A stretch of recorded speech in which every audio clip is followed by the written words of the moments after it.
Hola, hola. ¿Qué tal? Qué gusto saludarles. Pues muy buenos días, bienvenidas, bienvenidos a nuestro módulo en torno a la consulta popular, plebiscito y referéndum. Hoy vamos a hablar de este instrumento de participación semidirecta, ¿verdad? Vamos a ver las diferencias, las similitudes. Mi nombre es Alejandra Tello y soy profesora investigadora de la Escuela Judicial Electoral y para mí es un honor, un placer estar con ustedes en este módulo. Vamos a estar juntos el día de hoy y el lunes, ¿verdad? Entonces, permítanme empezar a compartir la presentación que he preparado para estas sesiones. Denme unos cuantos segundos, nada más.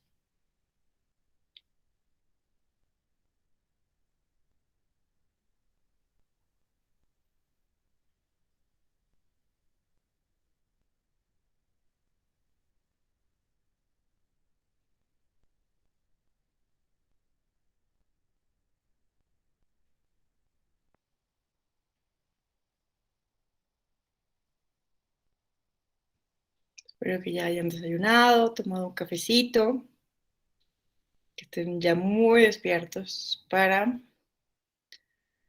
dialogar entre todas y todos sobre estos mecanismos que particularmente, ¿no?, han causado, pues, polémica, ¿verdad? Eh, Pensando en la situación actual, las discusiones que ha generado la revocación de mandato y previamente, ¿verdad? El primer ejercicio que tuvimos a nivel federal de consulta popular, pues también ha sido objeto de diferentes discusiones y controversias. Entonces, pues es muy importante pues poder intercambiar puntos de vista, eh, pensar juntos, juntas, cuáles son los retos y cuáles son las áreas de oportunidad, ¿verdad? Entonces, pues podemos empezar con una pequeña discusión entre nosotros para despertarnos, ¿verdad? Para empezar a reflexionar sobre la importancia o no de estos mecanismos de participación ciudadana. Me gustaría conocer su punto de vista. ¿Qué opinan ustedes de las consultas populares? ¿Verdad? Ahorita vamos a ver la diferencia entre un referendo, un plebiscito, si hay diferencias o no. Vamos a pensar ahorita en estos mecanismos que sirven para consultar a la ciudadanía sobre temas específicos que puede ser ley o una política pública. ¿Qué opinan ustedes? ¿Son positivos o son negativos para la democracia? ¿Realmente servirán de algo? No sé, pueden aquí levantar su mano o escribir sus puntos de vista en el chat. Hola, ¿qué tal, Pamela? Muy buenos días, te escuchamos. Hola Alejandra, buen día. Me da mucho gusto otra vez toparnos en otro diplomado. Ya había tenido el gusto de conocerte anteriormente. Yo pienso que estos mecanismos de participación ciudadana que tenemos en México, como es la consulta popular, el referéndum y el plebiscito, son positivos. Se deben de tener en todas las democracias. Sin embargo, siento que la ciudadanía todavía desconoce de estos mecanismos de participación. También pienso que hay muchas cosas que regular, que cambiar, siendo que el porcentaje de participación para que sea vinculante podría ser un poco menor, ya que es bastante elevado a mi parecer, y es necesario que la ciudadanía se empape más de estos mecanismos porque hasta ahorita siento que no ha sabido aprovecharse de la consulta popular, no ha habido un tema que proponga la ciudadanía, sino son iniciativas, por ejemplo, del presidente o la falsa consulta popular, porque no se puede llamar así lo que hizo con lo del aeropuerto. eh, lo hizo cuando ni siquiera era presidente y entonces la ciudadanía está creando un falso concepto de estos mecanismos de participación. En conclusión, son positivos, pero hay mucho todavía que regular.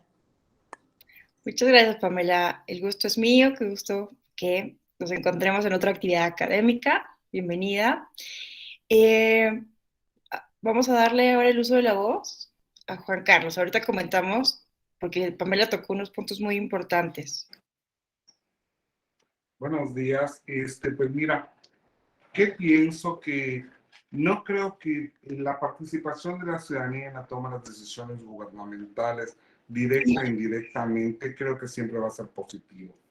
¿Qué creo hoy que está pasando con los mecanismos de participación ciudadana? Empezando por este país, que no nos ponemos de acuerdo ni en los estados en qué se llama una cosa y en qué se llama otra, qué es una cosa acá, qué es otra cosa ahí, los porcentajes, los objetivos finales, lo que se puede poner, lo que no se debe poner, las reglas claras, ¿no? Creo que esos son los grandes desafíos que tenemos en la participación ciudadana en este país. Clarificar y que verdaderamente sean instrumentos para la ciudadanía y no sirvan como mecanismos de simulación de que hacemos participación ciudadana.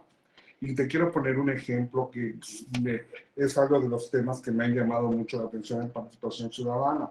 En 2018, el gobernador de Nuevo León propuso la instalación de botiquines en los parques. Junto con el proceso electoral hubo el mínimo de participación, o sea, el mínimo de participación, como era del gobernador, no tuvo que pasar por un mínimo de apoyos, sino entró directo. En la jornada tuvo el mínimo, pasó los límites, pero hoy no hay botiquines, aunque, ¿por qué? Porque faltó, o sea, la obligatoriedad, no es la obligatoriedad, la vinculación a la realización. Entonces, ¿en qué terminó ese mecanismo de participación ciudadana?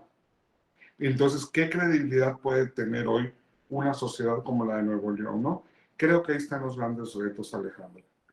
Muchas gracias, Juan Carlos, por compartir nuestro punto de vista. Vamos a darle ahora el uso de la voz a Cristian. Hola, buenos días a todos. Bueno, primeramente voy a retomar algo de lo de mis compañeros porque pues prácticamente ellos abordaron gran parte de lo que quería de mi opinión. Considero que en la generalidad los mecanismos son buenos, fueron creados con buenas intenciones, porque todo lo que implique una participación democrática del ciudadano es bueno. Pero creo que para su implementación o su funcionamiento requiere que en la ley esté, primero, bien especificado, que los actores que participan en ellos no hagan, como dice Juan Carlos, el uso erróneo de los mismos, es decir, que los actores políticos no quieran adueñarse de esos mecanismos para utilizarlos lejos de lo que fueron creados para crear un beneficio para la ciudadanía, para darle otra posibilidad, para darle más voz al ciudadano. Entonces creo que los mecanismos son buenos. De hecho, yo investigué sobre la revocación de mandato en su momento y sí, son buenos, pero también dependiendo de cómo se han utilizado, cómo se han materializado, más bien diciendo ya claramente la palabra materializado, es que a lo mejor se les ha dado un uso que no es el correcto.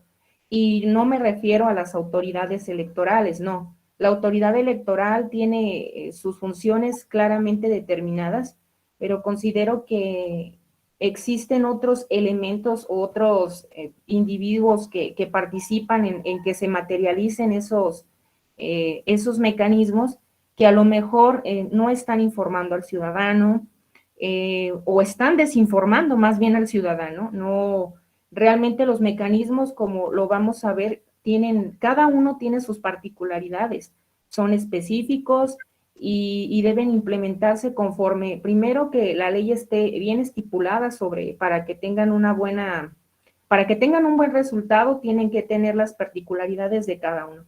Entonces creo que ahorita es bueno, son buenos, para concluir, son buenos. Sin embargo, sí se requiere que estén las reglas claras de cada uno de ellos. Gracias, Ale. Gracias a ti, Cristian Itzel, por compartirnos tu punto de vista. Y finalmente vamos a escuchar a Virginia.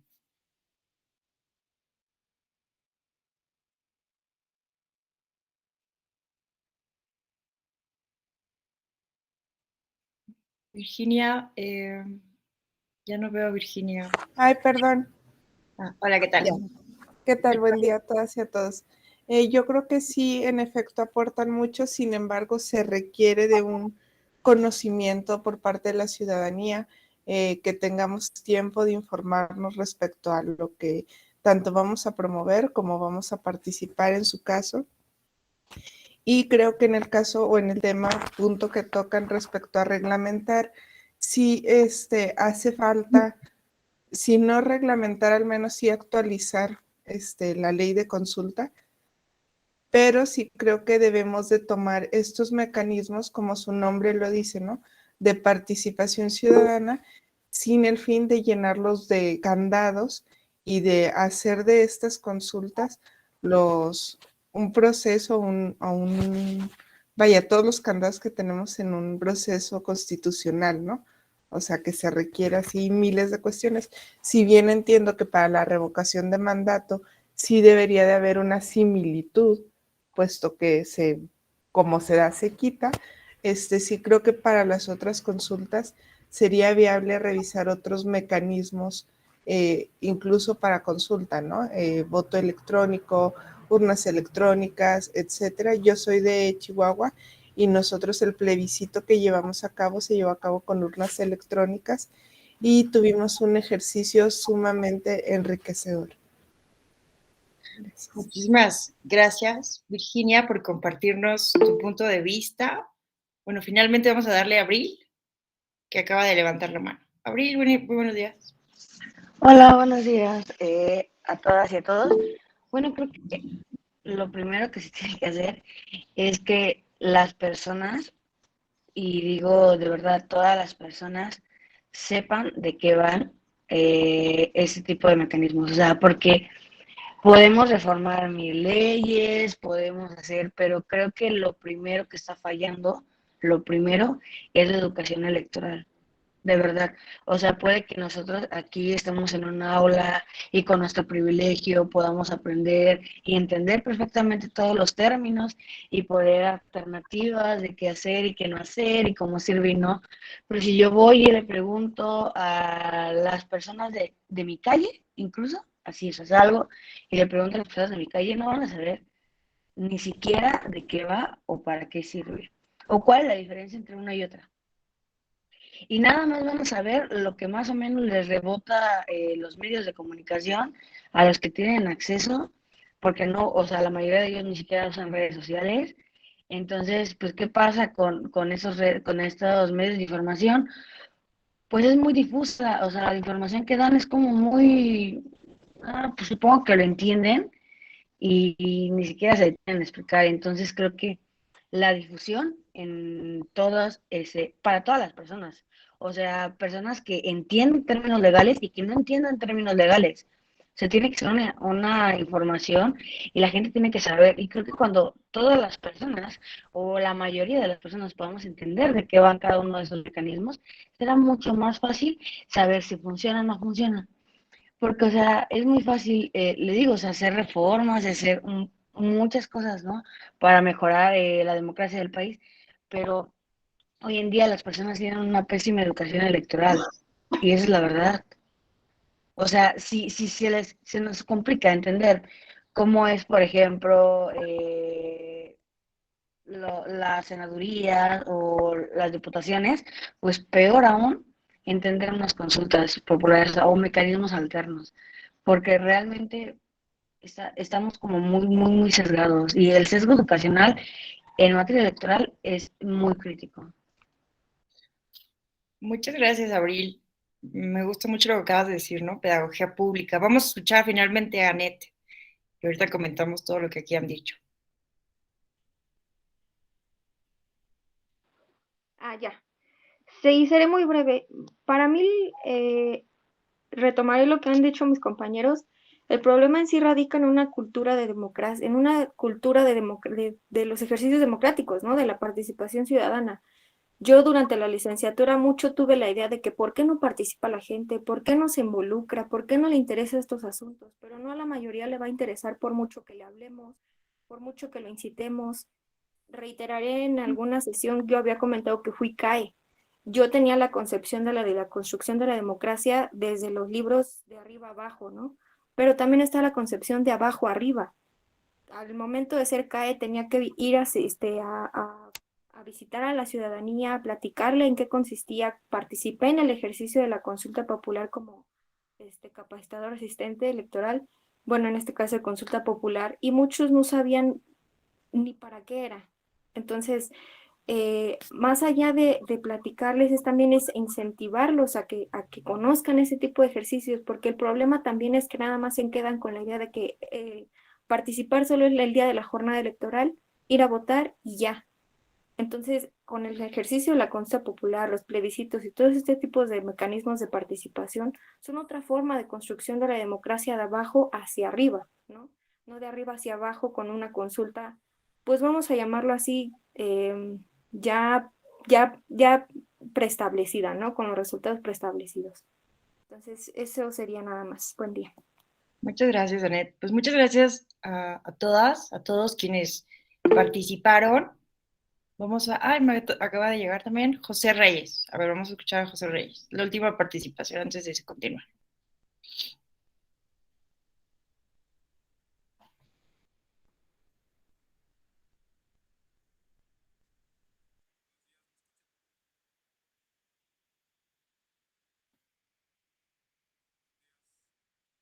No te escuchamos, José.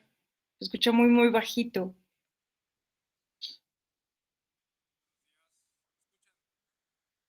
Muy bajito.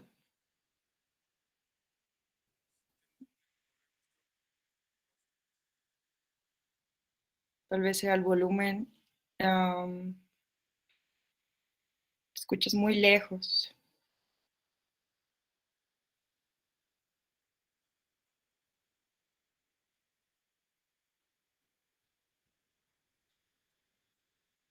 Por lo pronto voy a leer aquí los comentarios de María Dolores Ruiz. Ella nos comparte, coincido en que es muy alto el porcentaje para hacerlo vinculante, porque si en una elección muy participativa es del 60%, el 40% es una consulta casi imposible. Miguel Alejandro nos dice, la democracia representativa no es un cheque en blanco, coincido, esto es muy importante. En esta tesitura, los mecanismos de participación ciudadana aludidos son positivos. Para perfeccionarlos es necesario un punto de partida. Estas primeras experiencias debemos experimentarlos. Hay muchas oportunidades de mejora. Sin embargo, el principal reto consiste en fomentar la participación activa en las jornadas de levantamiento de opinión. José tuvo problemas con su micrófono, pero nos comunica que va a participar por el chat. Qué lástima, José, ¿está bien? No. Ahora sí me escuchan. Ya te escucharon. Ahora sí Okay. ya. Bueno, yo pienso que los mecanismos de participación ciudadana son buenos porque le dan poder al ciudadano de tomar decisiones. Desafortunadamente en nuestro país, como comentó la muchacha que me antecedió, el problema es la debilidad de nuestra cultura democrática. La gente no le gusta participar, no hay suficiente información sobre cómo funciona determinado mecanismo. Incluso ahora con la consulta popular hemos visto los problemas que se han presentado por la reducción del presupuesto al INE, o sea, todo ese tipo de actos, yo siento que debilitan a los mecanismos de participación ciudadana, y si de por sí la ciudadanía tiene un desencanto con lo electoral, eso hace que no quiera participar. Como bien comentó Abril, si se le pregunta a los vecinos, nos vamos a dar cuenta de que Hay muchos factores por los que la gente no quiere participar. Por ejemplo, que las consultas y las elecciones son domingo. La gente prefiere quedarse en casa. Y de ahí yo creo que por eso podemos ver las bajas participaciones en las elecciones. Pero en general creo que, al menos teóricamente, son buenos los mecanismos, porque el ciudadano puede tomar decisiones. Pero el problema en nuestro país es precisamente ese desencanto que hay con la cuestión electoral, con la cultura democrática. Esa sería mi participación. Muchas gracias, José. Gracias a quienes han participado. La verdad, estoy muy contenta porque la mayoría de ustedes, bueno, casi nadie dijo, ¿no? Que estos mecanismos en sí mismos fueran negativos, ¿no? Eso es un avance porque, pues, posteriormente o incluso en otras ediciones de este diplomado, ¿no? Todavía hay personas que consideran que son negativos, ¿no? Algunas, ha estado en la discusión la idea, ¿no? De que los mecanismos de democracia participativa buscan quitar la democracia representativa, ¿no? Como si fuera una cosa o la otra y no pudieran ser las dos, ¿no? Entonces esto es bien importante, tener en cuenta que los mecanismos de democracia semidirecta, participativa, pues no buscan suplantar a la democracia representativa, sino que justo son un complemento porque pues estamos, ¿no? En lo que se ha llamado una crisis de la democracia representativa, de los partidos políticos, lo que mencionaban su compañero José, ¿no? Un desencanto con la democracia. Entonces, entre otras cuestiones que hemos venido implementando en los últimos años en las democracias de todo el mundo, como las candidaturas independientes, ¿verdad? Por poner un ejemplo, también que ha aplicado en nuestro país, pues también hemos tratado de incorporar justo mecanismos de democracia semidirecta un poco para tratar de disminuir este desencanto, entre otras cuestiones, por la democracia. Entonces, bueno, esto es un avance porque no escuché, ¿no?, ninguno de ustedes que considerara que esto pues es negativo en sí mismo, ¿no? Yo coincido con ustedes, siempre que estemos hablando de participación, qué mejor además de participación institucionalizada, ¿verdad?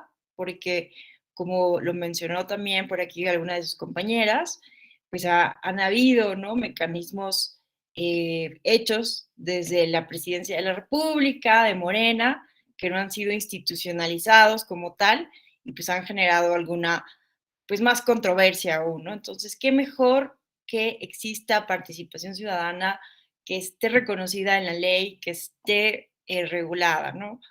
Pero como ustedes muy bien lo dijeron, pues aunque estos mecanismos sean en sí mismos positivos, el problema es tanto el diseño, ¿verdad? Cómo los vamos a diseñar, qué porcentaje de firmas vamos a exigir para que sean vinculantes, quién lo puede activar, desde arriba o desde abajo o los dos.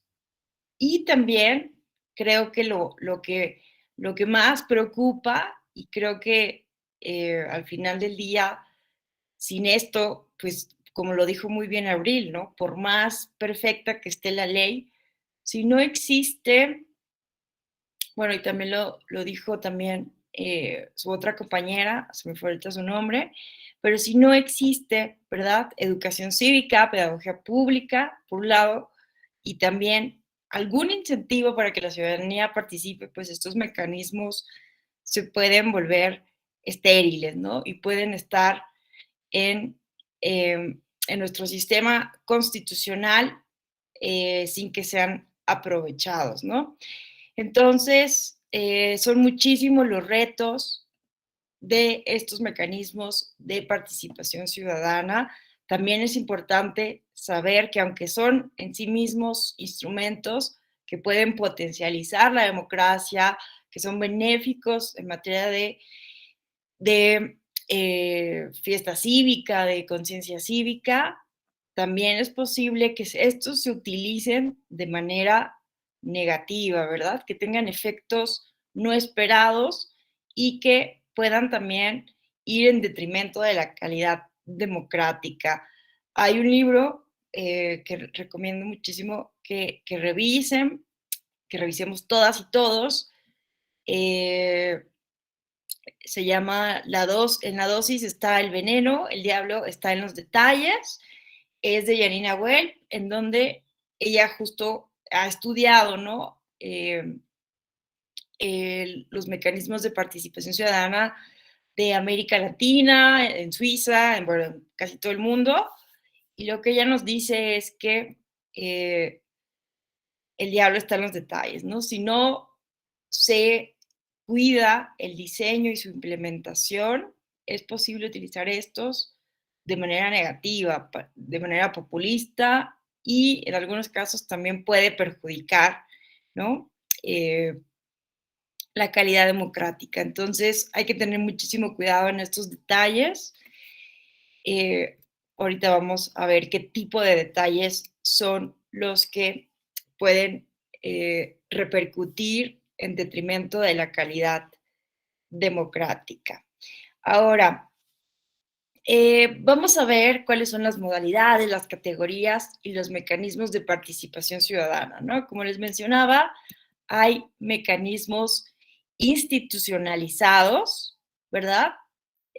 Siempre que la participación sea institucionalizada, qué mejor, pero eso no quiere decir, ¿verdad?, que otro tipo de participación ciudadana no institucionalizada sea necesariamente ilegal, ¿verdad? Porque eso fue algo que se discutió mucho sobre las consultas populares que promovió el presidente sobre el aeropuerto. Vamos a ver el caso de una planta cervecera en Baja California, ¿verdad? Que ante la sala regional Guadalajara consideró que el objeto de la consulta no era materia electoral, que no se podía llevar a cabo, que no correspondían las autoridades electorales avalar esto, y entonces pues dio causa a que se fuera por la vía no institucionalizada. En fin, a lo que quiero ir con esto es, no porque no esté en la ley, no significa necesariamente que sea ilegal, ¿verdad? Ojo ahí, que no se siga el mecanismo tradicional, pues no significa. El único punto es que obviamente pues no tiene efectos vinculantes, ¿verdad? Que no se puede garantizar en un momento dado, pues la calidad en la ejecución, no se puede garantizar tal vez la secrecía, no se puede garantizar tampoco que no voten dos veces las personas, ¿no? Por eso es muy importante, pues, sobre todo fomentar que sí sean por los canales institucionales. ¿Por qué? Porque pues son las autoridades electorales que tienen toda una trayectoria, que tienen toda una preparación, profesionalización técnica, que está regulado en la ley, la calidad que debe tener todos estos procesos, pues nos garantizan mayor confiabilidad y legitimidad de estos procesos, ¿verdad? Y además que tienen efectos vinculantes. Pero no significa que no puedan existir otros mecanismos u otras formas de participación no institucionalizada, como encuestas hechas por los gobiernos, protestas, obviamente las manifestaciones ciudadanas o las actividades de las organizaciones no gubernamentales o de la sociedad civil, ¿no? Entonces, no necesariamente son ilegales o no deseables, ¿no? Son otros mecanismos que existen, otras posibilidades. Entonces, mientras más posibilidades tengamos en la democracia, mejor, ¿no? Un régimen que prohíbe la participación, que la limita a una forma exclusiva, pues tampoco es deseable, ¿no? Entonces, no importa cuántos existen, si existen muchos, pocos, lo importante es que al final del día existan canales, mecanismos, porque cuando no existen mecanismos, cuando no existen vías, cuando los gobiernos, los regímenes políticos inhiben la participación política, pues cuál es el mecanismo que queda cuando alguien quiere manifestar sus puntos de vista, cuando quiere llevar sus intereses a la agenda pública, pues la violencia, la manipulación, mecanismos pues no legítimos o legales, ¿no? Entonces, por ello, es importante que exista esta apertura del régimen democrático. Dentro de dentro de la modalidad institucionalizada, vamos a ver dos tipos de mecanismos, ¿no? Aquellos que tienen como finalidad, pues, la conformación de órganos de gobierno, ¿no? Como la elección de los representantes, esto que ya tenemos como bien clasificado en nuestro vocabulario como la democracia representativa, ¿verdad? La revocación de mandato, que es un tema actualmente en polémica, y la revocación de mandato pues tiene como finalidad, ¿verdad? Evaluar a nuestros representantes populares con la finalidad de decidir si los quitamos anticipadamente, ¿verdad? Del cargo por haber perdido la confianza, por no haber cumplido las expectativas, etcétera, o si continúan, ¿verdad? Y las candidaturas independientes también se consideran una forma de participación ciudadana.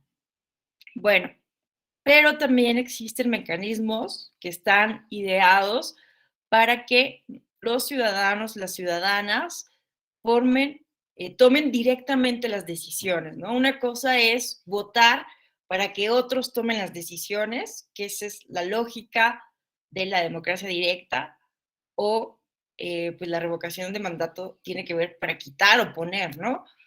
Pero otra cosa muy distinta es votar para tomar directamente una decisión, ¿no? Entonces,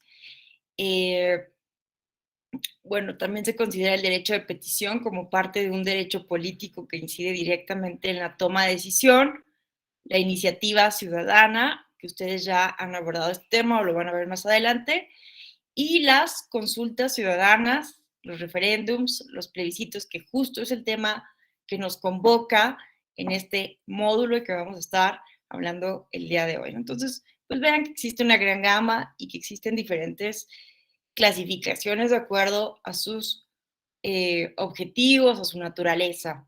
Ahora, ¿cuál es la diferencia entre un referéndum y un plebiscito? Aquí lo han dicho muy bien, no nos hemos puesto de acuerdo, ni en México, ni en el mundo, de qué es una cosa, qué es la otra, qué diferencia hay entre un plebiscito y un referéndum.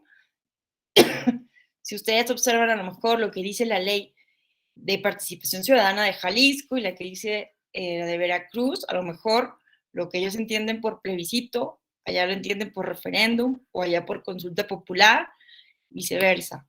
Entonces, esto es normal, ocurre en el país, algunos le llaman de una manera o de otra, pero también en otras partes del mundo, ¿no? Puede tener otra connotación, ¿no? Incluso esta idea que hemos estado discutiendo muy recientemente, lo de la ratificación y la revocación de mandato, pues hay mucha molestia de por qué se utiliza la revocación como una ratificación, si la ratificación es otra cosa, ¿no? Por ejemplo, en Jalisco existe tanto la ratificación como la revocación. ¿Cuál es la diferencia? Pues la ratificación la solicitan los servidores públicos que quieran ser sometidos a evaluación y la revocación la solicita la ciudadanía, pero en términos de los efectos jurídicos es prácticamente lo mismo, porque pues si se alcanza cierto porcentaje de la votación, en su caso, pues se remueve del cargo, ¿no? Se separa del cargo el servidor público objeto de la evaluación. Entonces, la diferencia aquí es quién solicita el ejercicio, ¿no? Si lo llamamos ratificación o lo llamamos revocación. Y bueno, ha sido todo un debate, ¿verdad? Si la pregunta era constitucional o no. Vimos que pues, la mayoría de ministros de la Suprema Corte de Justicia de la Nación consideró que era inconstitucional porque la pregunta contenía también la opción de la ratificación y que estábamos desnaturalizando, no alcanzó la mayoría calificada para expulsar esta porción normativa de nuestro régimen constitucional. 4 ministros dijeron que pues no era inconstitucional, ¿verdad? Entonces quedó como tal la pregunta. Si a mí me lo preguntan, para mí en lo particular no es inconstitucional, simplemente yo estoy un poco del lado de lo que dijo el ministro Saldívar, simplemente, bueno, en ningún lado de la pregunta se habla de la ratificación, ¿verdad? En ningún lado de la pregunta se dice textualmente ratificar, en cambio sí se habla de la revocación, simplemente se incluye la consecuencia jurídica natural, ¿verdad? De que no se revoque. Entonces, bueno, ha sido objeto de mucho debate, incluso la Sala Regional Especializada recientemente resolvió un procedimiento especial sancionador en el que pues se denunciaba a diferentes organizaciones ciudadanas por estar promoviendo la revocación de mandato como ratificación. Entonces, la Sala Regional Especializada, en un primer momento se implementaron medidas cautelares para que estas organizaciones dejaran de promocionar la figura como ratificación y no como revocación. Y estas medidas cautelares fueron confirmadas por la Sala Superior, pero posteriormente ya en el estudio de fondo del procedimiento especial sancionador se llegó a la conclusión de que, en efecto, pues no había algo negativo en esto, porque que no hay una prohibición expresa para que las personas que en todo caso quisieran apoyar la permanencia del presidente de la República pudieran hacerlo y en todo caso convocar a esas personas desde la sociedad civil a que organizaciones políticas, sociales, convocarlas a que apoyaran a un servidor público y que expresaran eso en términos de ratificación, pues está amparado por el ejercicio de la libertad de expresión. Esto ya se impugnó ante la Sala Superior. Vamos a esperar a ver qué resuelve la Sala Superior. Veo que ha levantado la mano Anet. Te escuchamos, Anet. Sí, muy brevemente. Cuando estaba lo del proceso de recolección de firmas, me acuerdo que estaba en el Zócalo y había como en cada esquinita los módulos estos para recolección de firmas y decían ratificación. Entonces, yo la verdad no me quedé con la duda y me acerqué a un grupo, no para dar mi firma, sino solamente para preguntar. Me acerqué a un chavo que estaba haciendo la recolección y le dije, disculpa, ¿por qué lo mencionan como ratificación y no como revocación? ¿No se supone que por ley tendría que ser revocación? Y su respuesta me sorprendió porque él mismo me dijo, es que pues así no lo pidieron. Y le dije, ok, ¿se podría saber quién o por qué? Y me dice, es que si nosotros decimos que es revocación, la gente piensa o va a pensar que queremos quitar al presidente en turno. Y la verdad es que no, queremos ratificarlo, queremos que siga. Le digo, entonces, ¿por qué no explican eso? La verdad, la funcionalidad que tiene el ejercicio de revocación. Y entrando más al tema, él me comentó, es que la verdad, pues la organización y el partido, no me dijo qué partido, pero es evidente a qué partido mencionaba, la organización que nos pidió hacer la recolección de firmas y el partido nos pidió que así lo dijéramos. Entonces, es algo que a lo mejor se deduce, pero no se confirmaba, ¿no? Y a lo mejor no por un hecho o por un chico puedo generalizar el resto. A lo mejor sí los demás tenían la intención auténtica, ¿no? De la recolección, pero pues sí este tipo de respuestas en lo personal a mí me impactó mucho, porque entonces ahí viene lo que estaba comentando, ¿no? El mal uso de un ejercicio de buena intención, que debería dar buenos resultados, pero que en los medios tiene malas intenciones, ¿no? Nada más era comentar eso. Muchísimas gracias por compartirnos esta experiencia. Qué bueno que te acercaste a preguntar. para poder, ¿no? Saber, ¿no? Qué está sucediendo. Y pues sí, en efecto, pues vemos que este es uno de los principales problemas de este ejercicio que estamos atravesando en torno a la revocación de mandato, que no hay claridad, ¿no? Que hay mucha confusión. Pues sí genera como muchísimo confusión, como por qué quieren promover un mecanismo de revocación si quieren que se quede, ¿verdad? Entonces, en fin, esto es una de las cuestiones que más se ha cuestionado, que no genera muchísima coherencia, ¿verdad? En términos de el objetivo, ¿no? De para qué se creó el mecanismo, que es para quitar, ¿no? Y que tendría que ser, en todo caso, una salida de emergencia convocado por la ciudadanía cuando no estemos contentos por el actuar de un servidor público, en este caso, pues la presidencia de la República. Entonces, pues sí, vemos que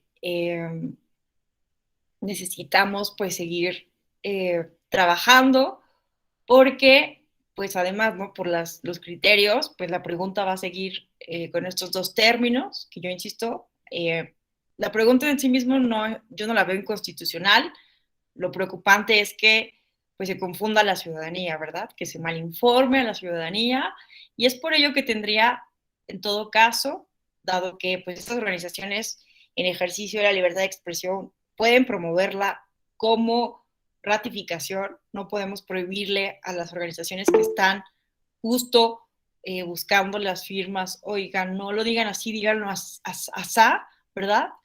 En todo caso, las autoridades electorales, en este caso el INE, que es el único que puede ya pues hablar, ¿no? De la revocación de mandato, de acuerdo a lo que dice la ley y lo que también dijo la Suprema Corte de Justicia de la Nación, pues va a ser la única, el Instituto Nacional Electoral, quien deberá pues socializar adecuadamente con instrumentos pedagógicos, didácticos, de qué va este ejercicio de revocación de mandato, cuáles son los efectos jurídicos y promover, incitar la participación, ¿verdad?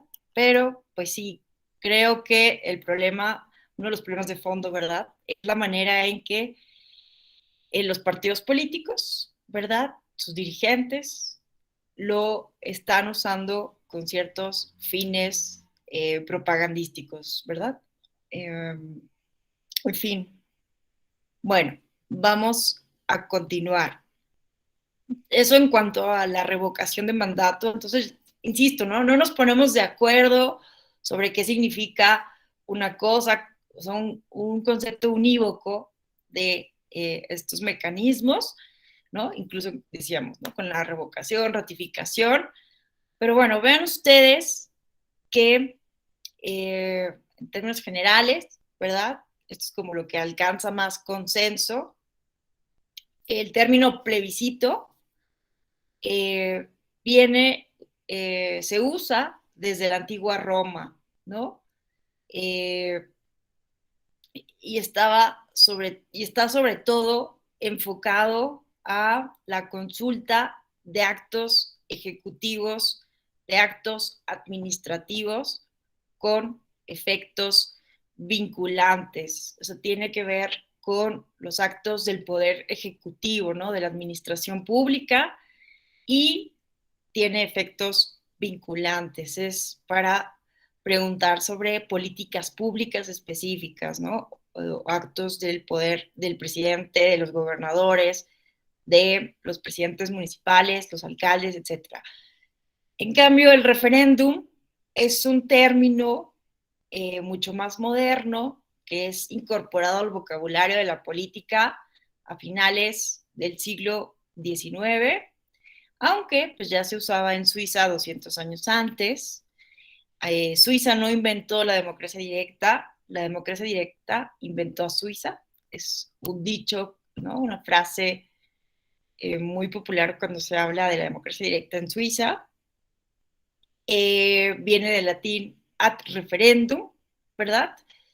Y significa aludir ciertas cuestiones al gobierno del pueblo. Pero a diferencia del plebiscito, pues el referéndum tiene que ver con los actos del poder legislativo, ¿no? Y puede tener vean esto, efectos vinculantes o simplemente consultivos, ¿no? Entonces el plebiscito, actos del Poder Ejecutivo, y el referéndum, actos legislativos. Pero si en sus entidades federativas lo utilizan de otra manera, pues no se preocupen, es normal, porque pues algunas veces se utiliza de manera así, ¿no? Ambigua. Algunas personas lo llaman consulta popular para no meterse en problemas, ¿verdad? Y se pueden consultar con la consulta popular tanto actos legislativos como otro tipo de políticas públicas que van a ser pues desarrolladas por el Poder Ejecutivo, ¿verdad? Y esto es bien importante sobre el referéndum, cuando se consultan cuestiones de leyes, de legislación, actos del Poder Legislativo. Vean que no en todos los casos puede tener efectos vinculantes, a veces solo es con efectos consultivos. Y esto es muy importante tenerlo en cuenta porque pues muchas personas detractoras de los mecanismos de participación ciudadana dicen es que ¿para qué va a servir? No va a servir de nada, ¿no? Si no va a votar la gente, o si no tiene efectos vinculantes o no vinculantes, ¿para qué los queremos? Pues vean que en Suiza, por ejemplo, los mecanismos de participación ciudadana no solamente funcionan para que la ciudadanía tome una decisión directa, ¿no?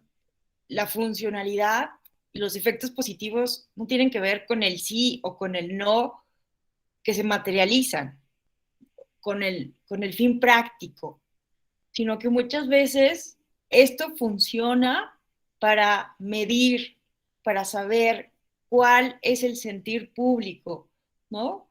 Sobre un tema específico que es muy polémico. Entonces en Suiza es muy común que los legisladores, ¿no? que se someta a consulta popular, a consulta de la ciudadanía, algunos temas incluso los se plantean muy radicales, justo para saber cuál es el sentir de la ciudadanía y al final de cuentas, dependiendo del resultado, saber cómo legislar mejor para que sea una norma legítima y que vaya acorde con el espíritu, con el sentir, con el contexto específico de la ciudadanía, ¿no? Entonces, pues por ello, no debemos como, en todo caso, esperar que siempre y en todos los casos estos mecanismos tengan efectos prácticos, efectos concretos.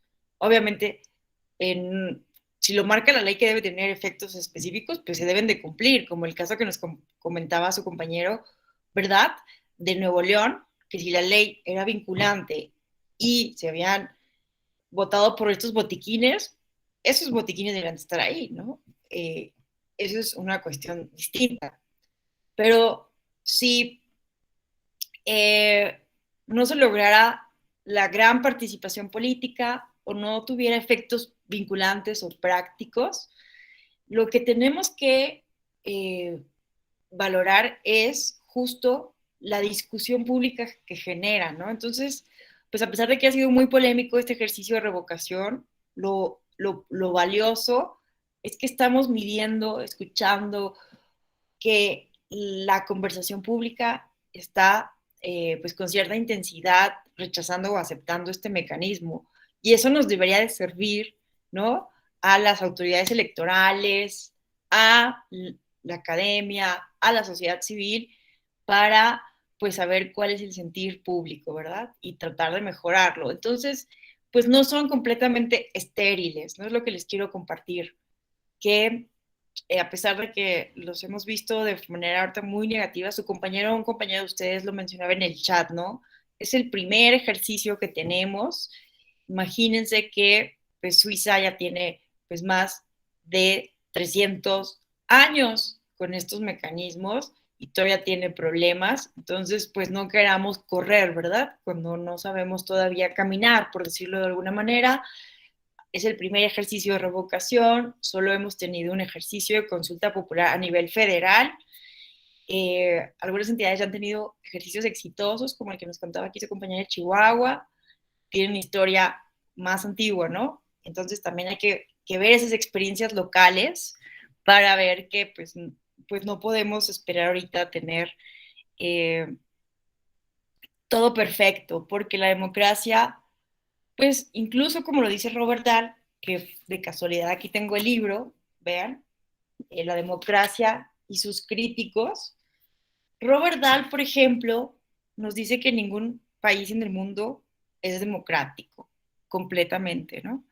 Él por eso habla de las poliarquías, de esos regímenes políticos que aspiran a ser democráticos, porque la democracia es un ideal, ¿no? Ningún país del mundo es 100% democrático. Todos los regímenes políticos tienen ciertos rasgos autoritarios, ciertos defectos, corrupción, ¿verdad?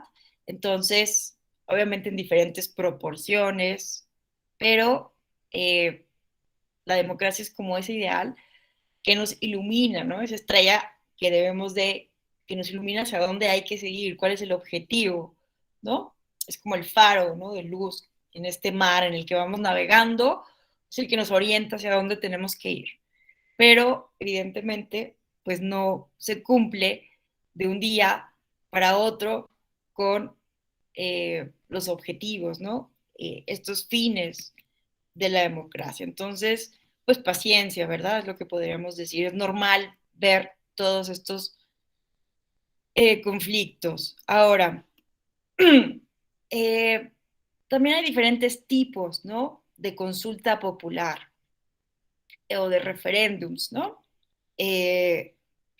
Referéndums controlados por el gobierno, que son estrictamente puestos a consulta, ¿verdad? De arriba para abajo, y no hay otra manera en que se puedan promover. Evidentemente, estos son los menos deseables, los que menos contribuyen a la democracia, porque pues sirven muchas veces para legitimar decisiones previamente tomadas ya por las autoridades. Entonces, pues en realidad no incentivan eh, la participación real de la ciudadanía, ¿no? Y hay muchos países donde solamente existen así, muy estrictamente y son controlados por el gobierno. Hay también referéndums constitucionales. Un ejemplo muy importante es el del constituyente chileno, ¿verdad? Ayer en la Escuela Judicial Electoral tuvimos el honor de escuchar una conferencia muy buena del doctor Claudio Nash, que nos habló de cómo va el constituyente chileno. Escuchen la conferencia, es una maravilla, de verdad, si no tuvieron la oportunidad de seguirla en vivo o de acompañarnos, es una maravilla, se los digo. Lo que pasa en Chile es una cosa divina, una cosa hermosa, la verdad. Un ejemplo para toda América Latina, porque, pues, además de que Chile tiene una larga tradición, eh, pues, de una ciudadanía muy politizada, una ciudadanía muy participativa, que está muy enterada de los asuntos públicos, ¿verdad? Pues sí es bien interesante cómo se llegó a un proceso constituyente, ¿no? En 2019. Y vean que esto del referéndum constitucional significa que una vez que el constituyente electo determine cuál es la nueva constitución chilena, se tiene que someter a referéndum, a consulta ciudadana para ratificar esta nueva constitución. Entonces también existen estos tipos de referéndum que avalan el trabajo legislativo, ¿no? En este caso, pues, una nueva constitución. Entonces, el caso chileno es, les mencionaba, magnífico, un caso que debemos de ir siguiendo, aunque pues no vamos a mentir, ¿no? También representa muchísimos riesgos, no ha sido el camino nada fácil. Ayer nos contaba justo el doctor Nash que desde ciertos intereses oligarcas, ¿verdad? De derecha, por decirlo de alguna manera, se ha intentado desprestigiar al constituyente chileno, ¿no? En toda América Latina existe este fantasma de Hugo Chávez de Venezuela, ¿no? Es como una campaña publicitaria que se ha usado en toda América Latina para desprestigiar cualquier cosa que huela, ¿no?, a izquierda o que huela a socialismo, aunque no necesariamente sea eso el propósito o los fines de los movimientos de izquierda en todos los casos. Entonces, hay una campaña mediática muy negativa en Chile para desprestigiar el constituyente chileno. Pero la verdad es una cosa maravillosa porque, de entrada, pues fue producto, ¿no?, de una auténtica expresión ciudadana inconforme. El gobierno de Chile en 2019 subió las tarifas del metro, del transporte público, y un grupo, ¿no?, sobre todo de adolescentes, van a protestar al metro y se saltan, ¿no?, la entrada, ¿no? Se suben y van a protestar. Entonces, esto fue un acto como la gota que derrama el vaso, y a partir de ahí empiezan una serie de manifestaciones masivas en todo Chile. Después, imagínense que el 10% de la población chilena estaba en las calles manifestándose. Desafortunadamente, el gobierno respondió con represión a represión, un uso excesivo de la fuerza pública. Los carabineros, ¿no?, lanzaron gomas, bueno, balas de goma, y algunas personas perdieron la vista, los ojos, ¿no? Y justo ayer nos platicaba el doctor Nash algo bien simbólico, maravilloso, que una de las manifestantes que perdió la vista porque le aventaron una bomba de gas lacrimógeno en la cara fue electa senadora en las elecciones pasadas, y que ha sido la senadora electa con el mayor número de votos en la historia de Chile, ¿no? Entonces, pues también los chilenos son muy poetas, son muy simbólicos, ¿no? Tienen siempre poesía,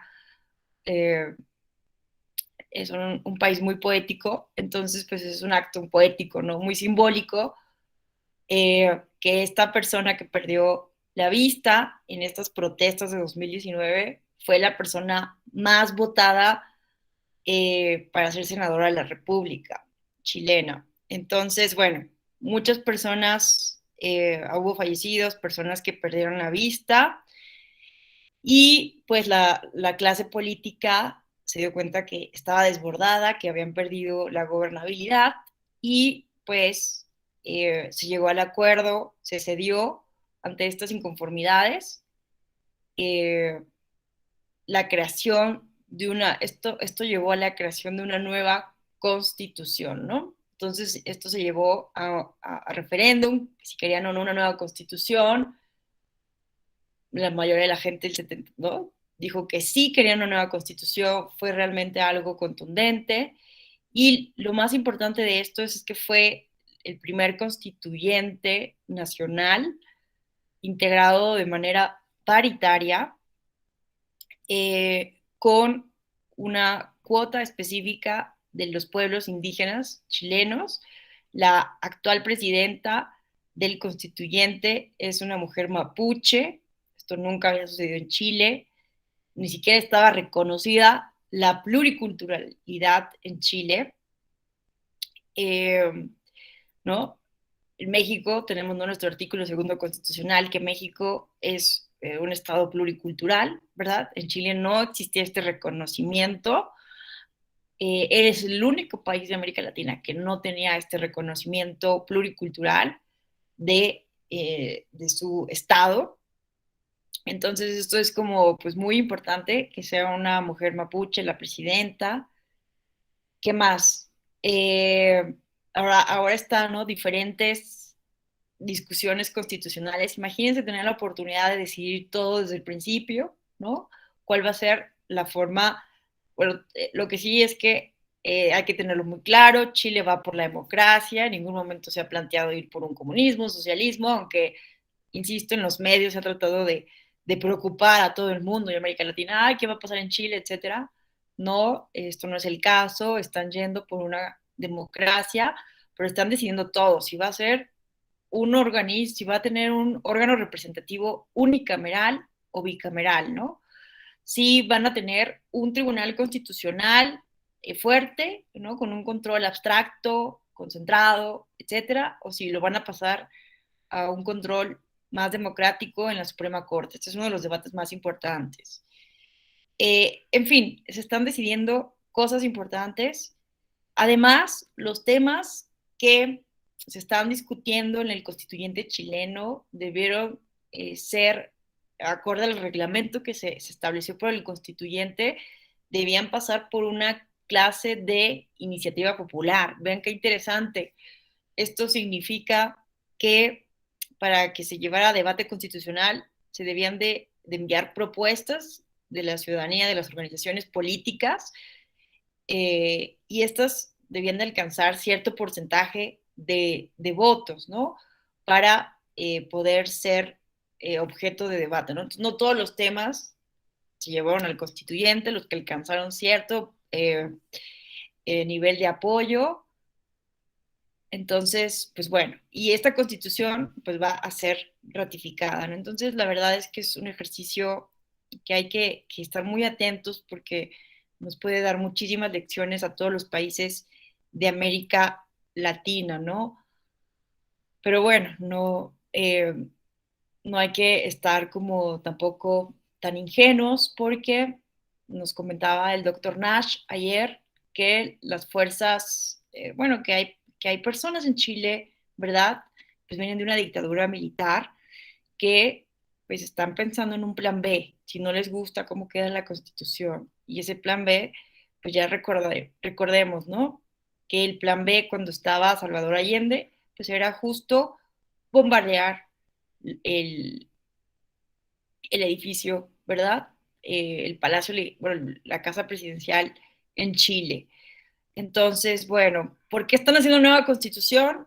Porque la constitución que tenía era la constitución de la dictadura, ¿no? Entonces, de un golpe de Estado, no tenía la legitimidad de origen, no reconocía la pluriculturalidad, es una constitución muy retrógrada, no reconoce los derechos sociales, ¿verdad? Que como nuestra constitución se reconocen desde 1917, aunque no se hagan efectivos, pero en términos simbólicos es muy importante, ¿no? El catálogo de derechos que vienen desde una constitución, pues esto no ocurre en Chile, entonces, pues es bien importante que la constitución pues venga justo del pueblo, ¿verdad? La soberanía del pueblo, porque incluso la constitución chilena decía que la soberanía estaba en la nación, no en el pueblo. Entonces, pues esa otra cosa, ¿no? Que una reivindicación histórica que tenía pendiente la Constitución de Chile. Entonces, bueno, les invito a que demos seguimiento a este caso porque pues, nos da muchas lecciones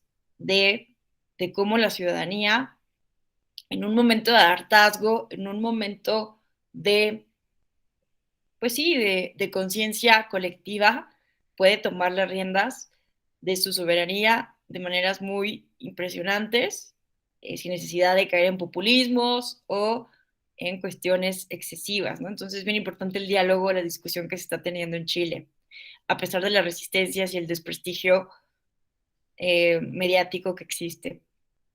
Bueno, también existen referéndum por vía de petición popular, que estos son pues, los ideales, ¿verdad? Que se piden firmas y plazos para su recolección, y la idea es que se pida de abajo para arriba, que sean activados por la ciudadanía cuando existan pues realmente temas, ¿no? Que quieran ser llevados a la opinión pública desde abajo hacia arriba, ¿no? Y no que sean los gobiernos los que quieran legitimar decisiones previamente tomadas. Entonces vamos a encontrar que pues en algunos países están muy bien reguladas para que esto se promueva de abajo hacia arriba. Vamos a ver que en algunos casos se puede hacer las dos, ¿verdad? Y vamos a ver pues que en algunos casos pues se utilizan de manera muy negativa de arriba para generar inestabilidad, ¿no? Como es el caso de la revocación de mandato, bueno, que no es ninguna consulta popular, pero estoy pensando en el caso chileno, perdón, peruano, en donde la revocación de mandato se utiliza a nivel municipal. Ha habido una gran cantidad de revocaciones de mandato, no recuerdo la cifra, pero es muy fácil revocar a alguien, a un alcalde, a un presidente municipal. Se ha utilizado justo por la oposición, ¿no? Si gana la oposición, los detractores promueven la revocación para generar inestabilidad y ganar por la vía incorrecta, ¿no? Entonces, si no gano la elección, no importa, después lo revoco y ya luego nos quedamos en el cargo nosotros, ¿no? Entonces ha sido objeto de muchísima inestabilidad política en Perú. Está muy mal diseñado, muy mal implementado en Perú. Bueno, ahora, ¿cuáles son los antecedentes de la consulta popular, del referéndum, del plebiscito en la historia? Vamos a ver, ¿no? Bueno, les decía que el plebiscito es el término más usado desde la antigua Roma, pero ¿cuáles son los antecedentes del concepto, ¿no? De consultar directamente a la ciudadanía para formar parte de las decisiones directamente? Pues vámonos rápidamente en esta línea del tiempo. Los antiguos, ¿verdad? El mundo helénico, vamos a ver que la antigua, pues sí, Atenas, ¿no? Es el ícono por antonomasia de la democracia directa, ¿verdad? Donde los ciudadanos, pues, que era un grupo muy reducido realmente, quien tenía de acceso a la ciudadanía, pues eran solamente los hombres, hijos de atenienses, y esto pues sucedía en las ciudades-estado de manera muy similar del mundo helénico, pero Atenas es como el ejemplo más notable. Era una cuestión completamente hereditaria, ni los esclavos ni las mujeres, ¿verdad?, podían participar, entonces realmente era muy cerrado, muy reducido el grupo, pero este grupo pues tomaba las decisiones directas, ¿no? En una asamblea en la cual se discutían los asuntos públicos. En el siglo IV antes de Cristo, los romanos recurrieron al plebiscito para legitimar decisiones ante la asamblea de los plebeyos, ¿no? Entonces, se salía en la asamblea de los plebeyos para, pues sí, someter a consideración algunas decisiones, muchas veces ya previamente tomadas. Ahora, los modernos. En 1420, en Ginebra, se rechaza en la asamblea la anexión de la ciudad al condado del mismo nombre comprado por el duque de Saboya. Ustedes recordarán que Rousseau, ¿verdad? Juan Jacobo Rousseau, justo era originario de Ginebra y es prácticamente la forma ideal, ¿no? El estado ideal para la república ideal para Rousseau. Pero lo mismo, ¿no? Y esto nos lo dice en este libro Robert Dahl, que en realidad Ginebra y la República Veneciana, que son muy alabadas por Rousseau en sus textos, en el contrato social, pues lo mismo que en la polis ateniense, era muy reducido, ¿no? El grupo de personas que rechazaban o deliberaban más bien en las asambleas las decisiones, ¿no? Pero vean que en la historia, pues sí es Ginebra, ¿verdad? De las primeras en usar la consulta popular. En 1552, Francia usa el mismo procedimiento para legitimar su anexión a la ciudad de Metz. En Francia se usó en el contexto de la Revolución Francesa también para justificar la anexión de territorios ajenos. Napoleón Bonaparte lo usó para justificar campañas militares y lo usó 3 veces para aprobar modificaciones a la Constitución. Entonces vean cómo estos mecanismos tienen un uso más antiguo de lo que pudiéramos pensar, no es que estén de moda actualmente, sino que han sido puestos en práctica con ciertos objetivos políticos, ¿no? Para preguntar a la ciudadanía si se anexan o no algunos territorios, ¿no? Entonces es como para legitimar la anexión de territorios. Vamos a ver que esto fue uno de sus principales usos durante el siglo XV, el siglo XVI, pero incluso también en el siglo XIX en el contexto de la Revolución Francesa para legitimar la anexión de territorios ajenos. En 1778, Nueva Inglaterra, Massachusetts, Connecticut, New Hampshire y Rhode Island sometieron sus nuevas constituciones a la aprobación popular, ¿no? Entonces, estos también son ejemplos emblemáticos de los referéndums de tipo constitucional, como el caso chileno que les comentaba, ¿no? En el contexto de la independencia de las 13 colonias, ¿verdad?, de Norteamérica, pues estos estados que ahora integran la Federación de los Estados Unidos, ¿verdad?, sometieron sus nuevas constituciones a la aprobación popular. Se empieza a volver una práctica común en los cantones suizos, se incorpora en la dinámica de reforma constitucional y elaboración de leyes, ¿verdad? Luis Napoleón Bonaparte utiliza estos mecanismos también para justificar el golpe de Estado de 1851 y 1852, lo vuelve a utilizar para legitimar la anexión a Francia de Niza y Saboya, así como aprobar sus reformas liberales, otra vez, ¿no?, para legitimar decisiones previas, para anexar territorios. Incluso en México, ¿verdad?, se realizó uno de los antecedentes más antiguos sobre consulta popular, es la consulta que se hizo en Chiapas durante pues estos primeros años de independencia, para saber si iban a formar parte de el nuevo Estado mexicano, ¿no? O si iban a estar de manera independiente, ¿no? En fin, entonces es un caso interesante.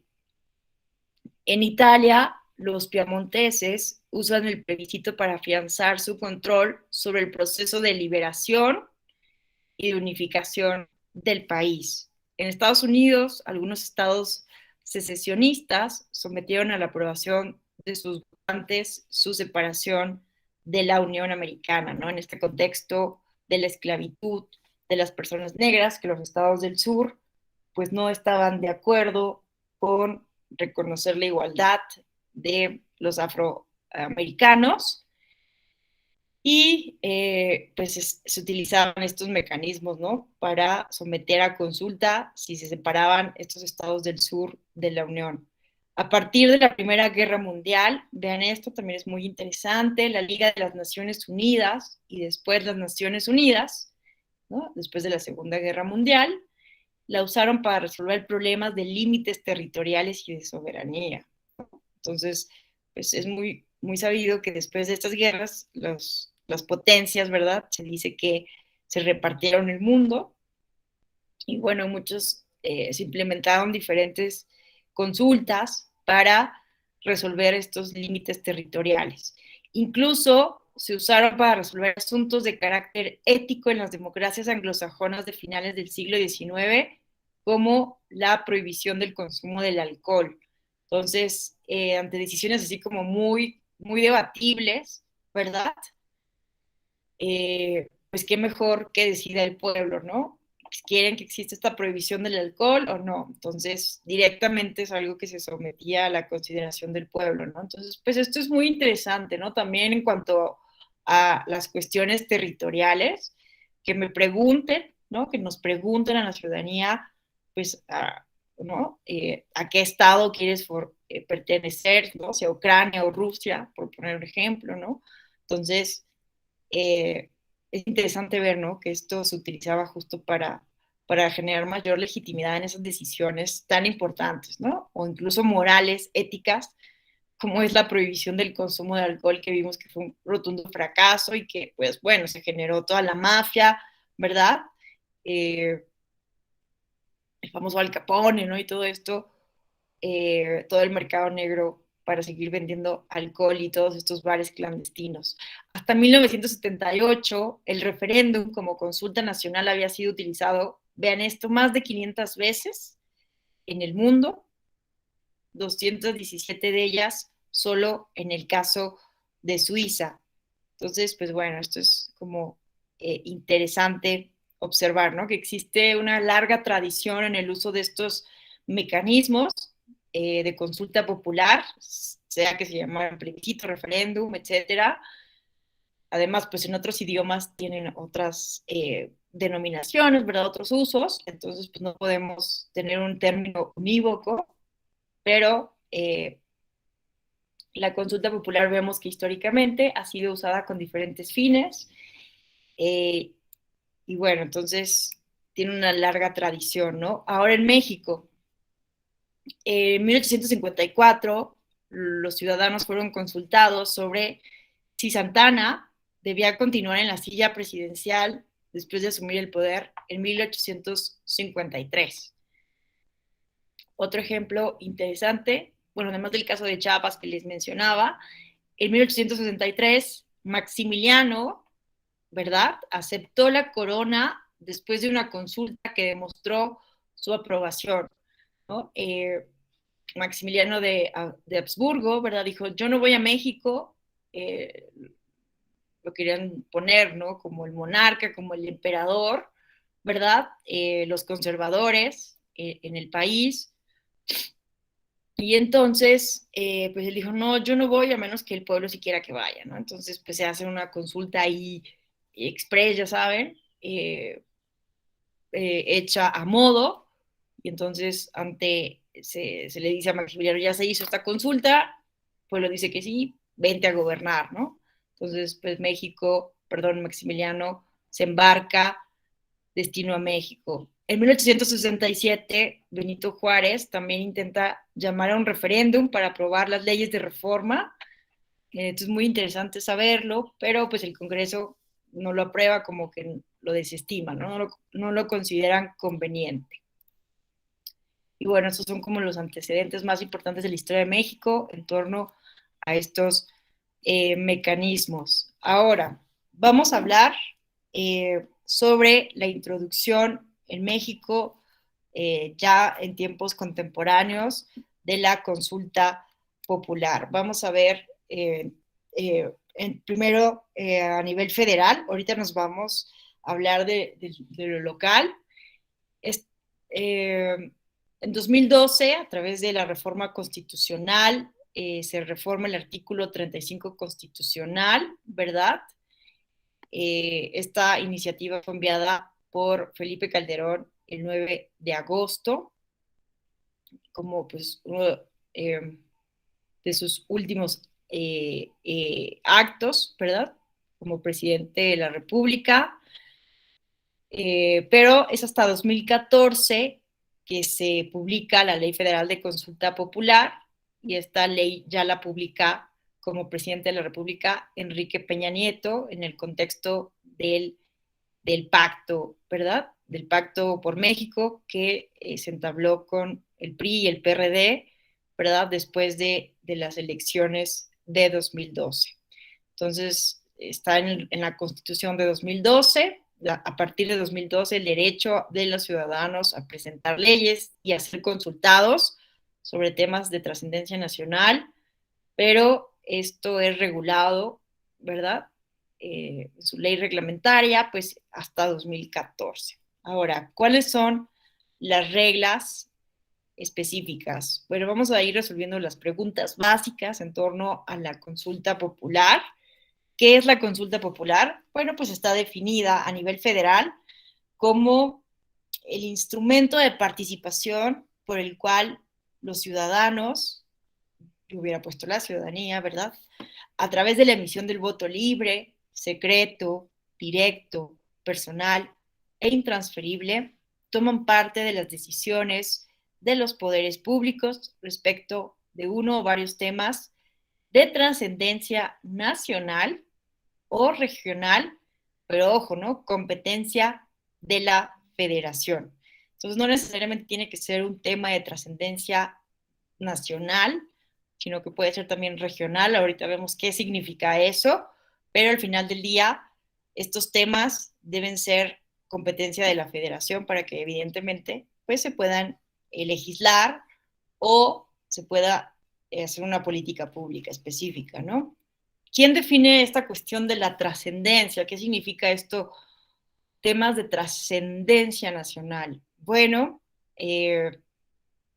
cuando se presenta una propuesta de consulta popular, la Cámara de Diputados, la mayoría de miembros presentes, son los que avalan o no avalan la trascendencia de un tema, pero vean que esto es cuando es presentado por el presidente de la República o por los legisladores, tiene que ser mayoría de los miembros presentes, pero cuando la consulta sea propuesta por la ciudadanía, es la Suprema Corte de Justicia de la Nación la que se pronuncia sobre la trascendencia o no.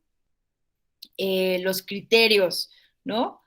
Pues la cuestión de la trascendencia tiene que ver sobre todo con un criterio territorial, es decir, que abarque la mayor parte del territorio nacional o una o más entidades federativas. Y también tiene un criterio poblacional, esto de la trascendencia, ¿no? Tiene que tener un impacto significativo en la población. Al final del día, pues es una cuestión muy subjetiva, ¿verdad? Que pues está a la discrecionalidad tanto de la Cámara de Diputaciones como de la Suprema Corte de Justicia de la Nación, en el caso de las consultas populares que se proponen por la ciudadanía, pero pues es inevitable al final del día, ¿no? Que exista cierto grado de discrecionalidad en la toma de decisiones de este tipo de temas.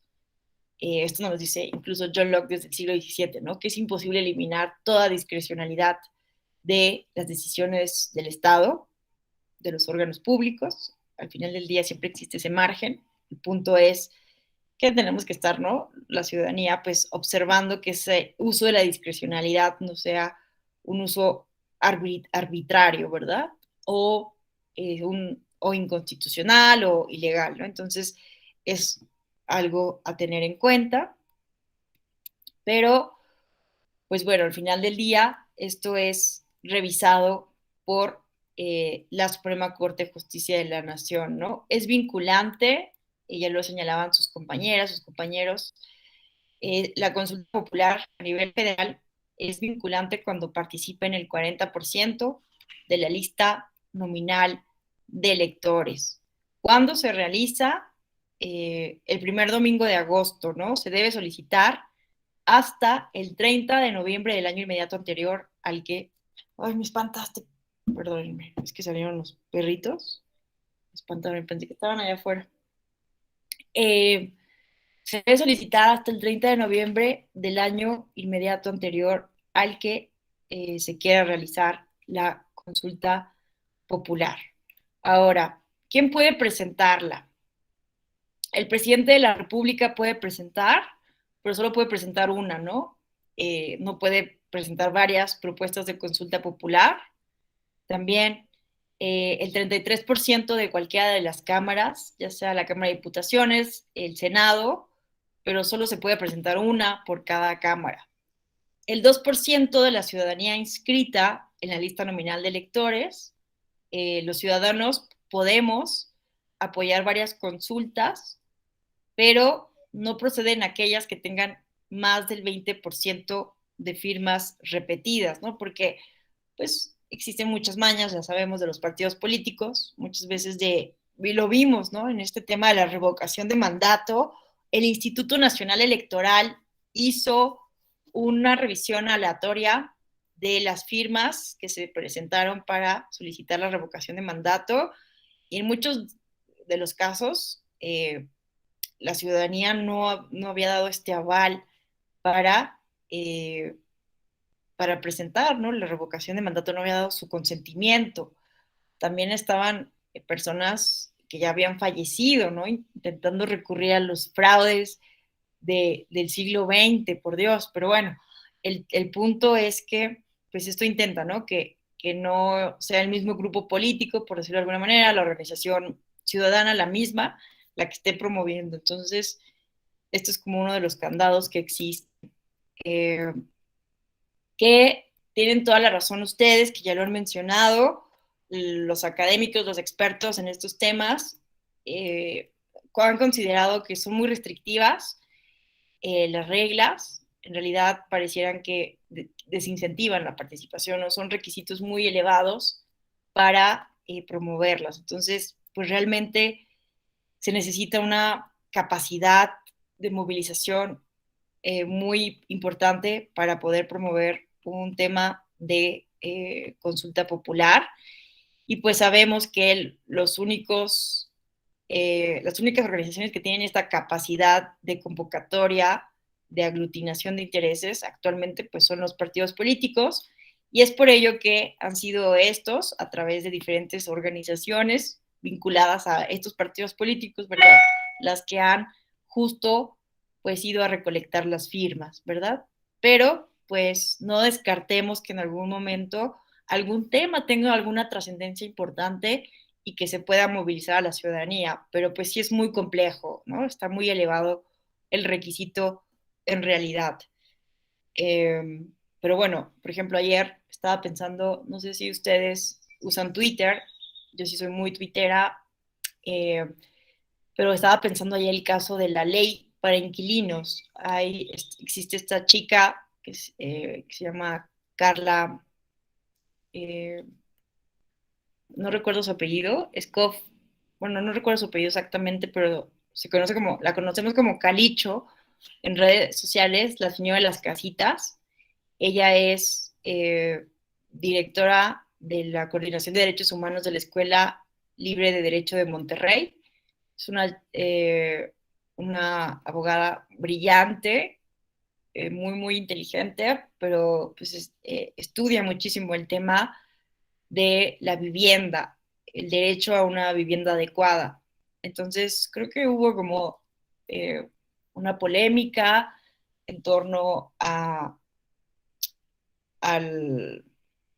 a la gentrificación que vive pues, algunas zonas de la Ciudad de México, y entonces se armó como un Twitter Space para hablar del tema, ¿no? Entonces, si ustedes revisan el hashtag ley inquilina ya, pueden ver que generó muchísimo impacto, ¿no? Esto.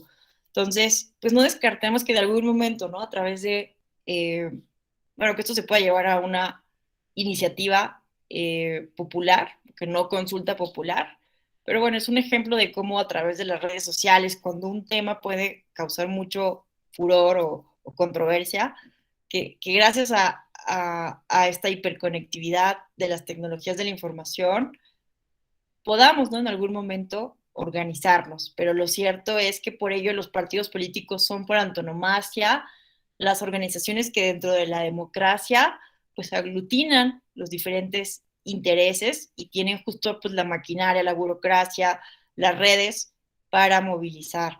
Entonces, pues bueno, eso es para que lo estudiemos, lo analicemos de aquí en el futuro, ¿no? ¿Cuál debe ser el papel de los partidos políticos en esto para que pues no se utilicen con fines electorales, propagandísticos, para legitimar decisiones de quienes están en el poder, y que sea en todos los casos un ejercicio auténtico de participación ciudadana, ¿no?, que venga de abajo hacia arriba? Eso es un tema que debemos de estudiar, ¿no?, desde las ciencias sociales, abogadas, abogados, politólogos, sociólogos, políticos, todas las disciplinas, ¿no?, que estén interesadas en esto pueden aportar para que pues realmente veamos, ¿no?, cuál es el camino ideal para regular esto, para que no sea muy excesivo para la ciudadanía, la sociedad civil de a pie, ¿no?, y que no veamos simples ejercicios de simulación maquinados por los partidos políticos, ¿no?, que no necesariamente tiene que ser algo negativo si es movilizado por los partidos políticos, pero necesitamos ver, ¿no?, cómo generar esta posibilidad real de abajo hacia arriba.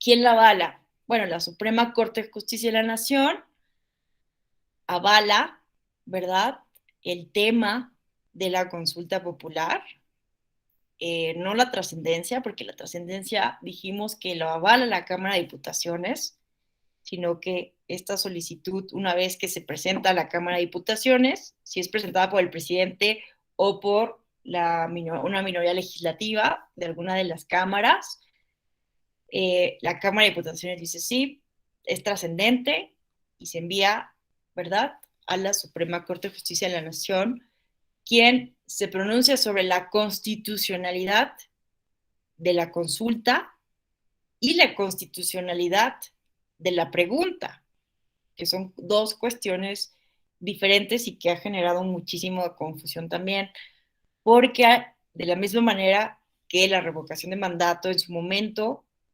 el tema, bueno, vamos a ver que previamente ya se habían sometido a consideración de la Suprema Corte de Justicia de la Nación 4 temas para consulta popular por diferentes partidos políticos, los cuales fueron declarados inconstitucionales por la Suprema Corte de Justicia de la Nación. Ahorita vamos a ver por qué, pero en el caso de la consulta popular del ejercicio que ya tuvimos, ¿verdad?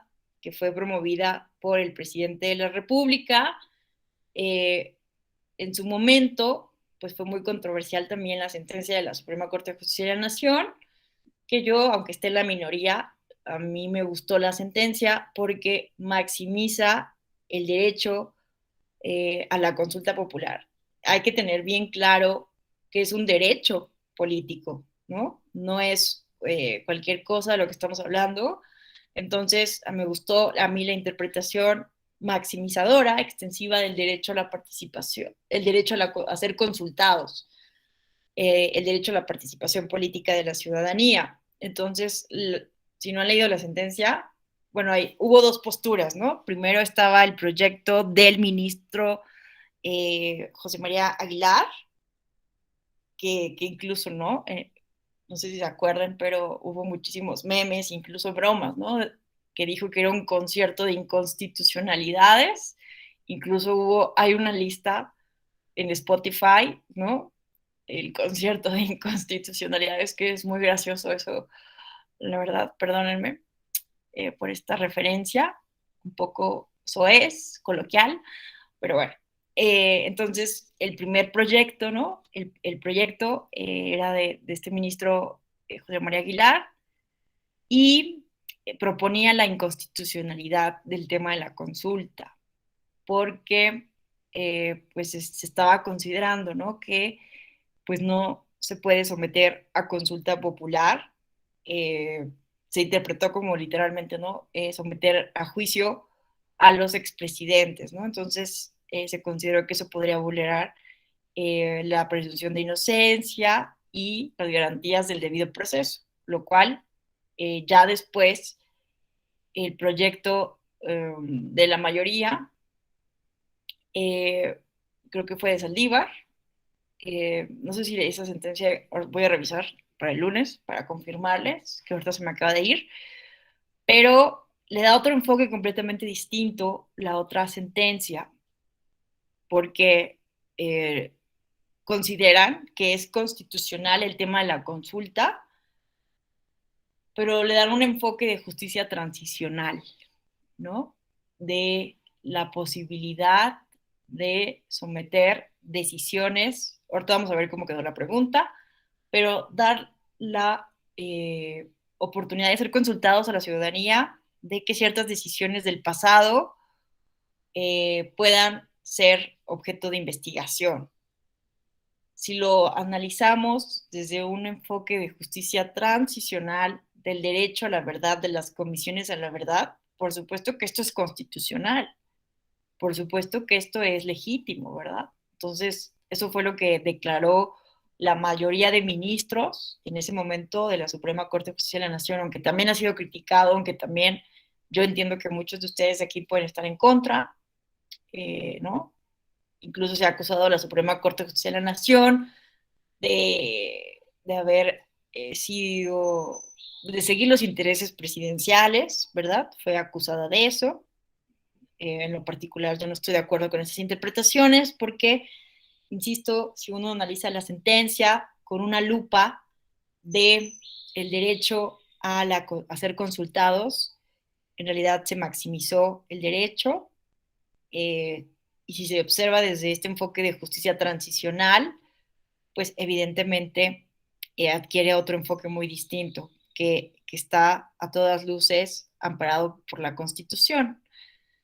Entonces, si se le observa como un juicio a expresidentes, que la consulta popular sirviera para condenar a expresidentes específicos, evidentemente eso a todas luces es inconstitucional, pero si se le observa como una posibilidad de investigar, ¿verdad? De reabrir investigaciones, de hacer comisiones de la verdad para conocer los hechos del pasado, en este también derecho a la verdad, el derecho a saber que tenemos todas las personas sobre ciertos actos históricos, políticos, que pues no han sido del todo resueltos. Hay una gran cantidad de víctimas, eso también hay que tenerlo presente.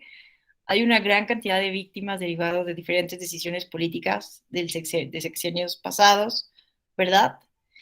Entonces, pues bueno, eso es otra cosa y así lo interpretó la Suprema Corte de Justicia de la Nación, porque así viene también redactado en ese sentido en la solicitud, en el escrito que envía el presidente de la República.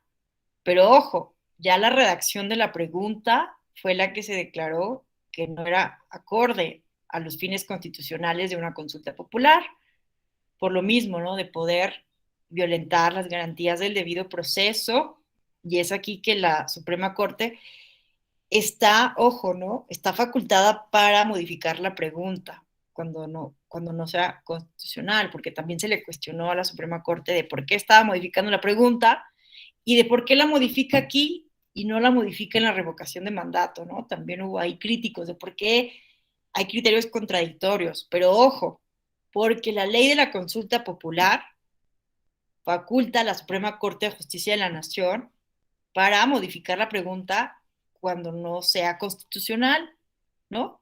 La faculta. Pero en revocación de mandato, ojo, la pregunta está redactada ya en la Ley Federal de Revocación de Mandato. Los ministros no están facultados por ley para modificarla, como si está facultados en la Ley de Consulta Popular. Entonces, es una pregunta. Además, las preguntas de la consulta popular pues, no pueden estar reguladas desde la ley porque van a variar siempre, van a ser diferentes temas. En cambio, en la revocación de mandato siempre va a ser la misma pregunta. Lo único que va a cambiar pues, va a ser el nombre del presidente de la República o presidenta que va a ser objeto de esta revocación de mandato en su caso.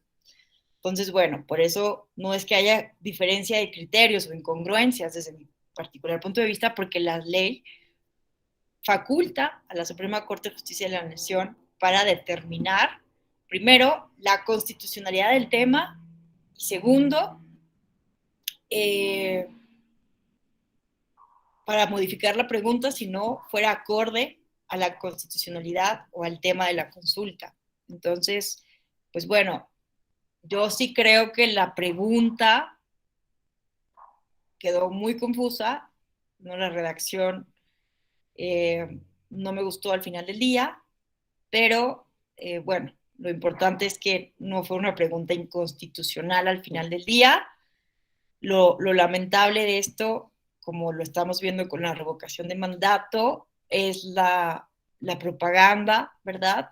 La socialización que se hizo, porque al final del día, pues sí se promovió como un juicio de expresidentes, ¿no? Así veíamos por todos lados las pancartas, la publicidad, en fin, entonces eso pues genera muchísima confusión en la ciudadanía. Y vimos al final del día pues que no tuvo participación, hubo muy baja participación, mucha ciudadanía, y con razón, estaba inconforme con este ejercicio, y como un acto de protesta, ¿verdad? No salió muchas personas a participar. Sobre este tema de la participación hay un movimiento, ¿no? Incluso también ha habido un Twitter Space recientemente sobre el abstencionismo en este tipo de ejercicios. Por ejemplo, Luis Carlos Ugalde, quien fue en un momento pues, el presidente del Consejo General del entonces IFE durante la elección del 2006, pues él considera, ¿no? Con otros académicos, intelectuales, que la mejor forma de protestar, si estás inconforme en la manera en que se ha venido manejando el tema, tanto en la consulta popular en su momento como ahora en la revocación de mandato, pues es abstenerse, ¿no? no seguirle el juego de alguna manera al presidente de la República, es lo que se ha considerado. Y pues lo cierto es que el voto en blanco, el voto nulo, es legítimamente una forma de protesta ante un rechazo, ¿no? Es un indicador también, una forma de manifestar el descontento, el desacuerdo con las fuerzas políticas. Yo en lo particular, es una opinión completamente personal, Alejandra Tello, no estoy de acuerdo con desincentivar la participación, porque desde mi perspectiva lo estamos viendo desde una perspectiva muy coyuntural.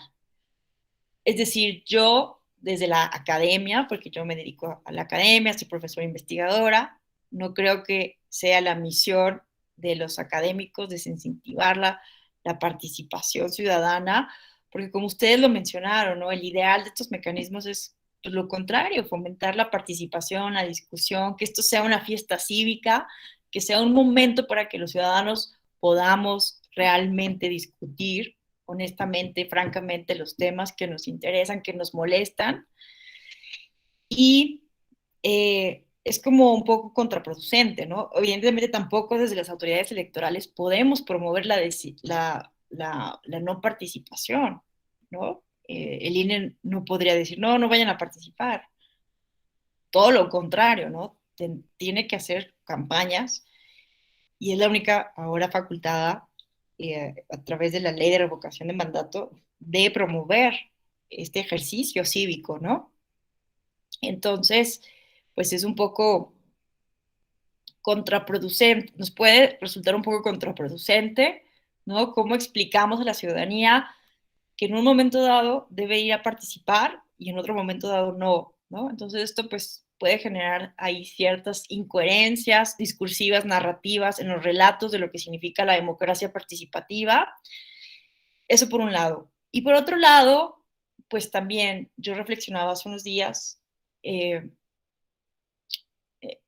Twitter, puso por ahí un tweet en el sentido de, bueno, si se está cayendo, si está tirando el agua, ¿no? ¿Qué hacemos? ¿La dejamos que se tire o regamos las plantas, ¿no? Este comentario, pues algunas personas no lo comparten, no gustó, me dijeron, no, es una analogía incorrecta, no sé qué, pero mi perspectiva es, el ejercicio al final del día se va a hacer. Podemos tratar de aprovecharlo al máximo, podemos, si estamos inconformes con el presidente, ir a votar por la revocación, si estamos a favor del presidente, votar porque continúe, podemos utilizar esto como una fiesta cívica, una fiesta de la democracia, o podemos pues dejar, ¿no? Al final del día se va a erogar una cantidad impresionante, importante de recursos públicos. Entonces, si yo tuviera en mis manos la organización, la promoción, la verdad es que yo promovería esto lo más que pudiera, evidentemente. Aprovecharía el momento para, no lo sé, bueno, eso sería un ideal, ¿no? Soy una persona muy idealista, optimista, pero insisto, es válido, es legítimo que cualquier persona que no esté de acuerdo, que esté molesta con el presidente de la República, que no comparta las motivaciones de fondo, que considere que esto está viciado desde un inicio, que se siente manipulado por la información de quienes lo están promoviendo, pues están en todo su derecho de no participar, ¿no? Hay personas que sostienen que el votar es una obligación también, pero es una obligación moral, ¿no? En nuestra legislación, votar no está sancionado, no hay una norma que realmente sancione a quienes no asisten a votar. Entonces es una obligación simplemente ética, una obligación moral. No ocurre como en otros países, ¿no? Como en Ecuador, que es obligatorio salir a votar y pues sí ves a toda la ciudadanía en las calles, ¿no? El día de las elecciones, pero pues evidentemente tiene muchísima, esto lo hace, ¿no? Porque los ciudadanos tienen miedo a no poder tramitar el pasaporte o a ser multados o a tener problemas administrativos, entonces lo hacen, pero bueno, es otra discusión, ¿no? Si el voto obligatorio está bien o está mal, o o si tiene beneficios, o es contradictorio a la espontaneidad y a la convicción ciudadana que debe tener cada persona. Pero bueno, eso es en cuanto al tema. Cada uno de ustedes es completamente libre de tomar una determinación. Aquí lo vamos a dejar, se nos está acabando el tiempo. No sé si alguien quisiera compartirnos su punto de vista. Yo quería como que preguntarles qué pensaban, pero nos quedan 5 minutos. No sé si en estos 5 minutos alguien quiera manifestar su punto de vista. Evidentemente es un tema bien polémico, bien controversial, el tema de la consulta popular, la que tuvimos, y el sentir popular era muy diverso, ¿verdad? Joel, qué gusto saludarte. Muy buenos días, te escuchamos. Mi querida doctora, muy buenos días. Gracias, saludos a todos. Sí, me parece que el tema es quizás para muchas sesiones más. Agradezco la claridad y interés para que por tu conducto pueda su servidor y mucha gente que está aquí con nosotros entender y comprender con mayor calidad el mismo. Sin embargo, bueno, no me quiero abundar mucho sobre lo que has comentado. Solamente quisiera refrescar un poco la necesidad que tiene la sociedad de que en realidad participe en estos eventos y lo poco que también se difunde, pero me parece que hay mecanismos que también la Constitución establece en el artículo 36 y el 38, de que es una obligación, más allá que es un derecho, es una obligación, y hasta donde yo tengo conocimiento, en ningún momento se ha hecho público o se ha procedido a hacer efectiva la sanción que establece el artículo 38, es decir, condicionar, sancionar por un año a la persona que no cumpla con sus obligaciones cívicas de votar o de participar en las consultas populares. Me parece en algún otro curso que nos diste o que tomé también ahí en la EGE, nos decían que en otro país, no sé si Chile, era obligación ir a votar y si no se acudía a las urnas a ejercer este derecho y obligación, se les descontaba un día o no me acuerdo cuál era la sanción. Me parecería que sería una alternativa, desconozco cuál sería la mejor, pero la Constitución lo dice.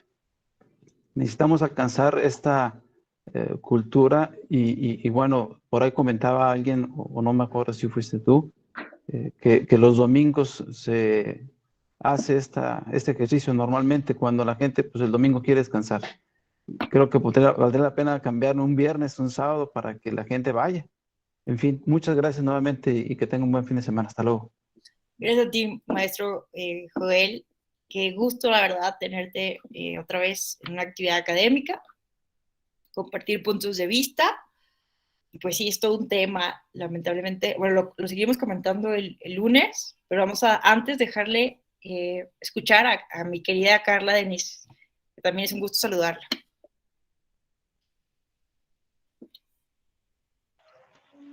Gracias, Ale, igual es un gusto verlos, igual coincidir con aquí mi buen amigo Joel Hermosillo, aquí en Michoacán, ahora sí que se hacen lazos de amistad aquí en los diplomados. Realmente todo lo que comentaste, Ale, es muy cierto y también escuchando los comentarios de mis compañeros y todo, y voy a hacer otra vez tu comercial, ¿no? El space que tuviste de la revocación de mandato, la verdad estuvo súper padre. Y ver esas partes, ¿no?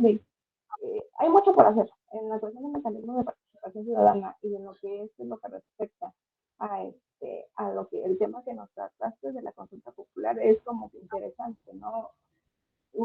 Me referían varios compañeros, ok, si está establecido en la ley, hay falta hacer como un reforzamiento a la cultura democrática, a la participación cívica, ¿no? Entonces yo siempre he sido también algo idealista y he pensado, ok, sí exigimos ciertos puntos, pero nosotros ¿qué estamos dispuestos a hacer? Entonces, muchos han estado aquí, han sido capacitadores, yo también he sido capacitadora, ya he estado en la organización, en un comité digital y todo eso, pero nosotros como personas que somos en la participación, ¿no? Como dices, en ocasiones podemos malinformar a las personas. Entonces, yo creo que es algo que que es un conjunto no solamente del legislativo, ni del gobierno, ni de la corte, sino es un conjunto de todos para que pueda funcionar un mecanismo de participación ciudadana, es un conjunto de todos.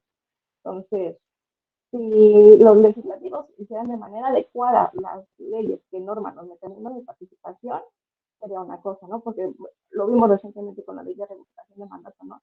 Que la Suprema Corte dijo, no, esta parte del Centro Constitucional no establece mecanismos para impugnar, ¿no? Por la cuestión de la revocación, la cuestión de ciertos puntos, ¿no? Entonces, si tuviéramos legisladores que de manera adecuada desarrollaran todo el procedimiento para que las autoridades administrativas o quienes vayan a realizar ya no tuvieran que emitir tanto reglamento para poder subsanar esas omisiones del legislativo, pues iría fluyendo todo, ¿no?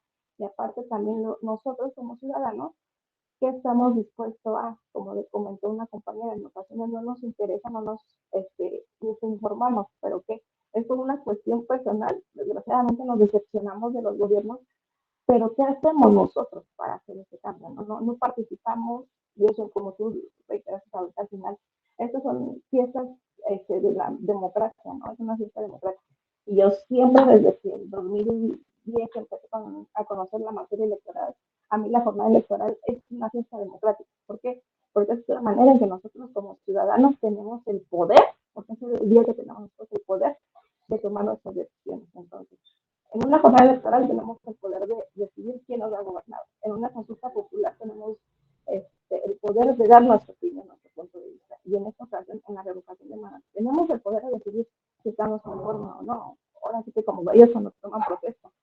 Si no están de acuerdo que el pueblo me lo demande, pues es un mecanismo en que nosotros podemos exigir que no está cumpliendo con lo que se hace. Entonces, yo creo que esto es un tema que da para mucho. Y bueno, creo que sería cuanto. Ali, un gusto verte.